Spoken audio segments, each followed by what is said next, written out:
किस घर में माँ लक्ष्मी सदा निवास करती हैं? श्री कृष्ण ने गरुड़ को बताया किस कारण मनुष्य के जीवन में दरिद्रता आती है।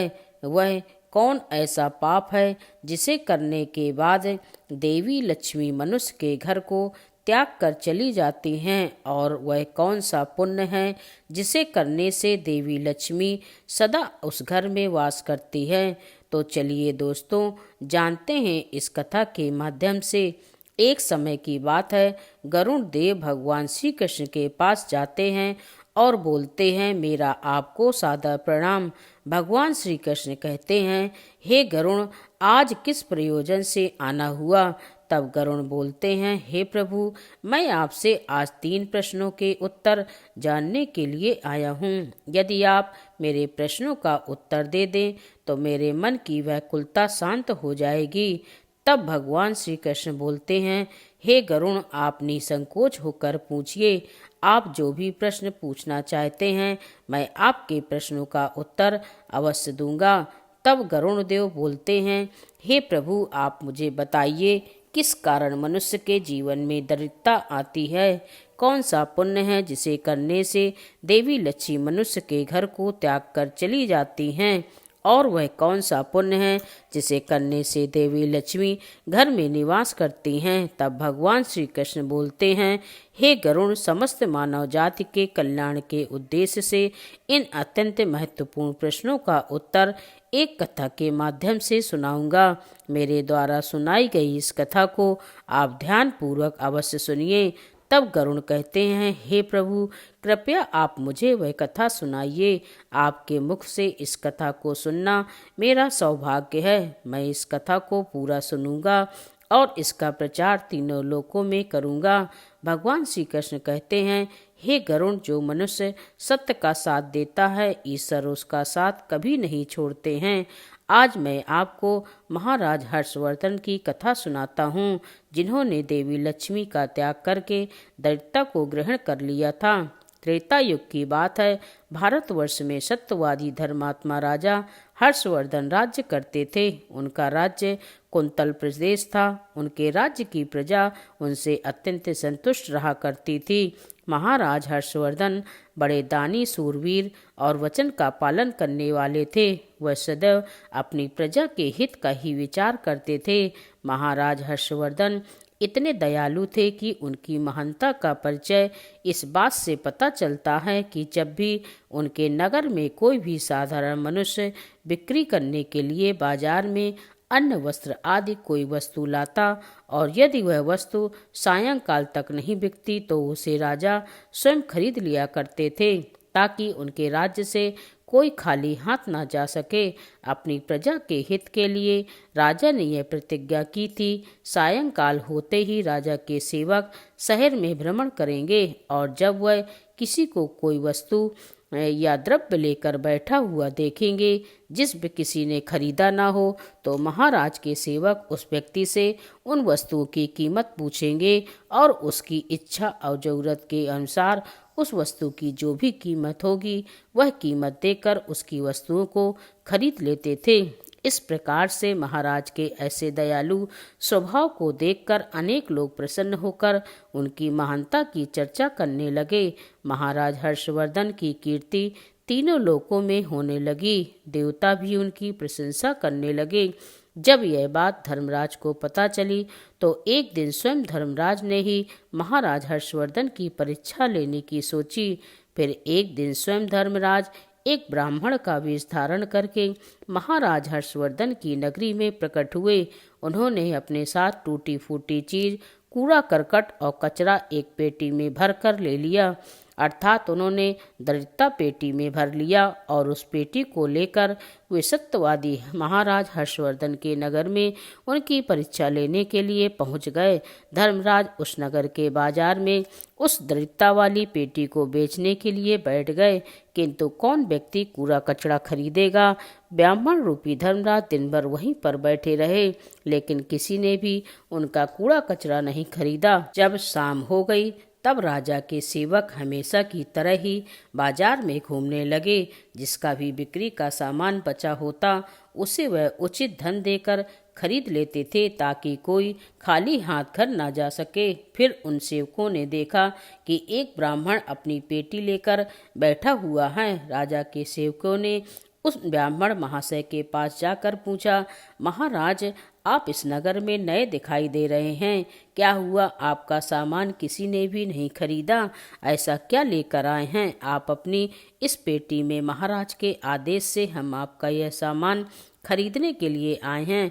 कृपया बताइए आपकी इस पेटी में क्या है और इसका मूल्य कितना है? तब उस ब्राह्मण ने कहा, हे सैनिकों, मैं इस पेटी में दरिद्रता लेकर आया हूँ, अर्थात कूड़ा करकट भरकर लाया हूँ और इसका मूल्य 1000 स्वर्ण मुद्राएं हैं। उस ब्राह्मण के ऐसे विचित्र वचन सुनकर वे सभी सैनिक हंसने लगे और फिर उन्होंने उस ब्राह्मण से कहा, हे ब्राह्मण, आपकी पेटी में कूड़ा भरा हुआ है, इसे कौन लेगा? इसका मूल्य तो 1 रुपये भी नहीं है। फिर उस ब्राह्मण ने कहा, हे सैनिकों, यदि इसे कोई नहीं लेगा तो मैं इसे वापस अपने घर लेकर जाऊंगा। मैंने तो सुना है कि आपका महाराज यहाँ से किसी भी व्यापारी को खाली हाथ वापस नहीं जाने देते, उसका सारा द्रव्य खरीद लेते हैं। लगता है मैंने आपके महाराज के बारे में झूठ सुना है। उस ब्राह्मण की ऐसी बात सुनकर राजा के सेवकों ने कहा, हे ब्राह्मण, आपने सही सुना है, हमारे महाराज किसी भी व्यापारी को खाली हाथ घर नहीं भेजते, उसका सारा माल खरीद लेते हैं। इसलिए तुम थोड़ी देर रुको, हम अभी महाराज के पास जाकर आते हैं। फिर उनमें से एक सेवक महाराज हर्षवर्धन के पास जाता है और उनसे कहता है, हे महाराज, आज हमारे नगर के बाजार में एक ब्राह्मण आया है। वह बड़ा ही विचित्र है। वह अपनी पेटी में कूड़ा कचरा भरकर लाया है और उसका मूल्य वह 1000 स्वर्ण मुद्राएं बता रहा है। तब महाराज ने कहा, हे सैनिकों, तुम जाकर उसके सामान का मूल्य जो कम से कम हो सके उतना उसे देकर उसका सामान खरीद लो। उसे उसकी वस्तुएं लेकर वापस मत जाने दो, अन्यथा मेरा वचन झूठा हो जाएगा। फिर राजा के सेवक उस ब्राह्मण के पास जाते हैं और कहते हैं, हे ब्राह्मण, हम तुम्हारी इस पेटी का मूल्य 200 रुपये स्वर्ण मुद्राएं देते हैं। तुम इतनी मुद्राएं लो और प्रसन्नता से अपने घर चले जाओ। किंतु उस ब्राह्मण ने कहा, हे सैनिकों, मैं 1000 स्वर्ण मुद्राओं से 1 रुपये कम नहीं लूँगा। यदि तुम मेरा सामान खरीदना चाहते हो तो खरीदो, नहीं तो मैं अपना सामान लेकर वापस चला जाता हूँ। तब उन राजा के सेवके ने कहा, हे ब्राह्मण, ठीक है, अब हम तुम्हें इस पेटी के बदले 500 मुद्राएं देते हैं। इतना मूल्य तुम्हारे लिए सही रहेगा। लेकिन फिर भी वह ब्राह्मण नहीं माना और 1000 स्वर्ण मुद्राओं पर ही अड़ा रहा और कहने लगा, मेरा सामान लेना है तो कहो, नहीं तो मैं चला। तब फिर से वह सैनिक लौटकर राजा के पास जाते हैं और उनसे कहते हैं, हे महाराज, उस ब्राह्मण को हमने 500 मुद्राएं देने की कोशिश की, किंतु वह फिर भी नहीं माना। उसकी पेटी दरिद्रता से भरी पड़ी है, लेकिन फिर भी वह 1000 मुद्राएं ही मांग रहा है। हे महाराज, आपको उसका कचरा 1000 मुद्राओं में नहीं खरीदना चाहिए। महाराज हर्षवर्धन कहते हैं, हे सैनिकों, यह मेरे सत्य की प्रतिज्ञा है। मैं किसी भी व्यक्ति को अपने राज्य से खाली हाथ नहीं जाने दे सकता। हम सत्य का त्याग कभी नहीं करेंगे। इसलिए तुम लोग वह ब्राह्मण जो कीमत कह रहा है उसमें उसकी वस्तु को खरीद कर लेकर आओ। फिर वह सैनिक उस ब्राह्मण के पास गए और 1000 मुद्राएं देकर वह दरिद्रता से भरी पेटी खरीद ली। फिर महाराज ने वह दरिद्रता से भरी पेटी राजमहल में रखवा दी। रात्रि में जब सोने का समय हुआ तब राजमहल से एक सुंदर सी स्त्री निकली। उसके 4 हाथों में कमल पुष्प थे। उसने सुंदर आभूषण धारण किए हुए थे। जब महाराज ने उस सुंदर स्त्री को देखा तो महाराज आश्चर्य में पड़ गए। उन्होंने उस स्त्री से पूछा, हे देवी, आप कौन हैं और इस रात्रि के समय में यहाँ क्या कर रही हैं? महाराज की बात सुनकर देवी बोली, मैं तुम्हारे राज्य की लक्ष्मी हूँ। आप सत्यवादी धर्मात्मा हैं, इसी कारण से मैं आपके राजमहल में निवास करती हूँ। किंतु आज आपके राजमहल में दरिद्रता आ गई है और जहाँ पर दरिद्रता रहती है उस स्थान पर लक्ष्मी निवास नहीं करती है। आज आपके महल में पेटी भर के दरिद्रता आई है, इसीलिए अब मैं यहाँ से जा रही हूँ। तब महाराज हर्षवर्धन ने हाथ जोड़कर प्रणाम करके देवी लक्ष्मी से कहा, हे महालक्ष्मी, आपकी जैसी इच्छा। मैं अपने वचन और प्रतिज्ञा से बंधा हुआ हूँ। मैं अपना वचन नहीं तोड़ सकता। इस कारण से मैं उस दरिद्रता से भरी पेटी को लेने से मना नहीं कर सकता। कृपया आप मुझे क्षमा कीजिए। तब देवी महालक्ष्मी राजा के राजमहल का त्याग करके चली जाती हैं। थोड़ी देर बाद राजा ने एक बहुत ही सुंदर युवा पुरुष को राजमहल के दरवाजे से निकलते देखा तो महाराज ने उससे पूछा, हे देव, आप कौन हैं? यहाँ पर कैसे आए और आप कहाँ जा रहे हैं? उस सुंदर पुरुष ने कहा, हे राजन, मेरा नाम दान है।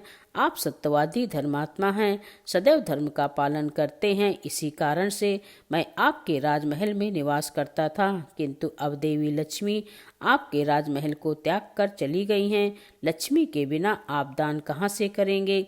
इसीलिए मैं भी आपको छोड़कर जा रहा हूँ। तब महाराज हर्षवर्धन बोले, हे देव, ठीक है, जैसी आपकी इच्छा। आप भी जा सकते हैं, किंतु मैं अपने वचन को तोड़ नहीं सकता। फिर वह दान भी महाराज को छोड़कर चला जाता है। उसके बाद अन्य एक पुरुष राजमहल से निकलता हुआ दिखाई पड़ा। तब महाराज ने उससे पूछा, हे देव, आप कौन हैं और कहाँ जा रहे हैं? तब उस पुरुष ने कहा, हे राजन, मैं यज्ञ हूँ। आप सत्यवादी धर्मात्मा हैं। आप सदैव दान धर्म करते थे, इसी कारण से मैं आपके राज्य में निवास करता था, किंतु अब लक्ष्मी और दान आपका घर छोड़कर चले गए हैं तो मैं भी जा रहा हूँ, क्योंकि लक्ष्मी के बिना यज्ञ नहीं किया जा सकता और दान के बिना यज्ञ संपन्न नहीं हो सकता। इसीलिए मैं भी आपका त्याग करके जा रहा हूँ। महाराज हर्षवर्धन ने कहा, हे देव, ठीक है, जैसी आपकी इच्छा। आप भी जा सकते हैं, किंतु मैं अपने वचन का त्याग नहीं करूँगा। फिर वह भी यज्ञ राजमहल को छोड़कर चला जाता है। फिर कुछ समय बाद एक अत्यंत सुंदर पुरुष राजमहल से जाता हुआ दिखाई देता है तो राजा ने उससे भी पूछा, हे महाशय, आप कौन हैं और राजमहल छोड़कर क्यों जा रहे हैं? तब उस पुरुष ने कहा, हे राजन, मैं यश हूँ। आपके पुण्य के कारण मैं आपके घर में निवास कर रहा था। अब आपके यहाँ से लक्ष्मी, दान, यज्ञ आदि सब चले गए हैं तो उनके बिना आपको यश की प्राप्ति नहीं हो सकती। इसी कारण से मैं भी यहाँ से जा रहा हूँ। तब राजा ने उसे भी नमस्कार किया और आदर पूर्वक जाने दिया। मेरे सत्य वचन का पालन करने के लिए ही मैंने उन सभी को जाने दिया और आप भी मुझे छोड़कर जा रहे हैं। महाराज हर्षवर्धन की बात सुनकर वह सत्य बोला, हे राजन, यदि आपने मेरे लिए ही इन सब का त्याग किया है तो ठीक है, मैं आपका राजमहल छोड़कर नहीं जाऊंगा। आप सचमुच बड़े पुण्य आत्मा और सत्यवादी हैं, इसलिए अब से मैं आपके राजमहल में ही निवास करूंगा। और वह सत्य फिर से राजमहल में लौट आया। उसके थोड़ी देर बाद ही एक सुंदर स्त्री लौटकर आ गई। उसे देखकर राजा ने पूछा, हे देवी, आप कीर्ति हैं। अभी आप मुझे छोड़कर चली गई थी तो फिर वापस क्यों लौटकर आ गई? तब कीर्ति ने कहा, हे राजन, मुझे क्षमा करो। मैं लक्ष्मी, यज्ञ, दान, यश के बिना तो रह सकती हूँ, किंतु सत्य के बिना नहीं। इसलिए जहाँ सत्य रहेगा मैं भी वहीं पर रहूँगी। फिर राजा ने कीर्ति का स्वागत किया और वह राजमहल में चली गई। फिर यश वहाँ पर लौटकर आ गया। राजा ने उससे पूछा, हे महाशय, आप तो यश हैं, आप मुझे छोड़कर चले गए थे, फिर वापस क्यों लौट आए? तब उस पुरुष ने कहा, हे राजन, कोई राजा कितना भी बड़ा धनवान हो, दानशील हो, किंतु सत्य के बिना उसे यश प्राप्त नहीं हो सकता। इसलिए जहाँ पर सत्य विराजमान रहता है मैं भी वहीं पर रहता हूँ। सत्य के बिना मैं नहीं रह सकता। ऐसा कहकर फिर यश ने राजमहल में प्रवेश किया। उसके कुछ क्षण बाद यज्ञ भी लौटकर आ गया। राजा ने उससे भी पूछा, हे महाशय, आप क्यों लौट कर आ गए? तब यज्ञ ने कहा, हे राजन, चाहे कोई कितना भी लक्ष्मीपति और दानशील क्यों न हो, किंतु बिना सत्य के यज्ञ नहीं होता। आप में सत्य विराजमान है, इसलिए मैं भी आपके पास ही रहूंगा। इतना कहकर यज्ञ भी राजमहल में वापस लौट गया। उसके कुछ देर बाद दान भी वापस आ गया। राजा ने उससे भी पूछा, हे महाशय, आप मुझे छोड़कर चले गए थे, फिर क्यों लौटकर आ गए? तब उस पुरुष ने कहा, हे राजन, मैं दान हूँ। कुछ समय पहले मैं आपको छोड़कर गया था, किंतु आप में सत्य विराजमान है और जहाँ सत्य रहता है मैं भी वहीं रहता हूँ। कोई मनुष्य कितना ही धनवान क्यों न हो, किंतु बिना सत्य के दान नहीं कर सकता। दान का महत्व सत्य से ही होता है, इसीलिए मैं भी लौटकर आ गया। राजा ने कहा, ठीक है, आपका भी स्वागत है। और फिर दान भी राजमहल में चला गया और उसके बाद साक्षात देवी लक्ष्मी लौटकर आ गईं। राजा ने पूछा, हे माँ लक्ष्मी, आप वापस क्यों आ गईं? आप तो मुझे छोड़कर चली गई थी। तब देवी लक्ष्मी ने कहा, हे राजन, यह आपके सत्य की परीक्षा थी। आपके यहाँ पर यश, दान, यज्ञ और सत्य सभी निवास करते हैं और लक्ष्मी के बिना सभी असफल हो जाएंगे। इसलिए मैं आपके सत्य धर्म की रक्षा करने हेतु लौट कर आ गई हूँ। तब राजा ने कहा, हे माँ लक्ष्मी, मेरे यहाँ पर तो दरिद्रता से भरी हुई पेटी है। जहाँ दरिद्रता रहती है वहाँ पर आप कैसे निवास कर सकती हो? तब देवी लक्ष्मी ने कहा, हे राजन, मेरी कृपा से वह दरिद्रता से भरी पेटी भी स्वर्ण रत्नों से भर जाएगी। इतना कहकर माँ लक्ष्मी भी राजमहल में प्रवेश करती हैं। माँ लक्ष्मी के प्रवेश करते ही वह पेटी से भरा कूड़ा कचरा रत्न और स्वर्ण के आभूषण में बदल गया। इसके कुछ समय के पश्चात स्वयं धर्मराज ब्राह्मण के रूप में राजमहल में आ गए। तब राजा ने उनसे पूछा, हे ब्राह्मण, आप कौन हैं? आपने तो मेरा त्याग नहीं किया था, फिर भी आप यहाँ पर कैसे आ गए? तब उस ब्राह्मण ने कहा, हे राजन, मैं साक्षात धर्म हूँ। मैं ही ब्राह्मण का रूप धारण करके आया था और मैंने ही 1000 स्वर्ण मुद्राओं के बदले तुम्हें दरिद्रता दिया था, किंतु तुमने अपने सत्य के बल से तुम मुझे जीत लिया है। इसलिए अब मैं तुम्हें वरदान देने के लिए आया हूँ। बताओ, मैं तुम्हें कौन सा वरदान दूँ? इतना कहकर धर्मराज ने अपना मूल स्वरूप धारण किया। तब राजा हर्षवर्धन ने कहा, हे धर्मराज, आपके दर्शन करके मैं धन्य हुआ। कृपया आप अपनी कृपा मुझ पर सदैव बनाए रखें, मुझे और कुछ नहीं चाहिए।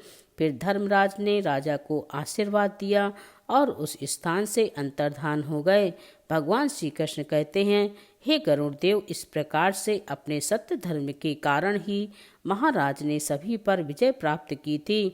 इसलिए मनुष्य को कभी भी सत्य का अनादर नहीं करना चाहिए, हमेशा सत्य का पालन करना चाहिए।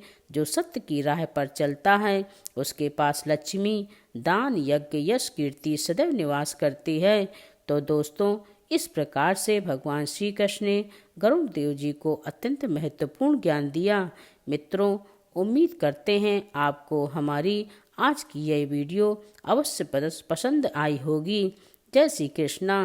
दोस्तों, आपको ये जानकारी कैसी लगी, कृपया हमें कमेंट करके ज़रूर बताएं।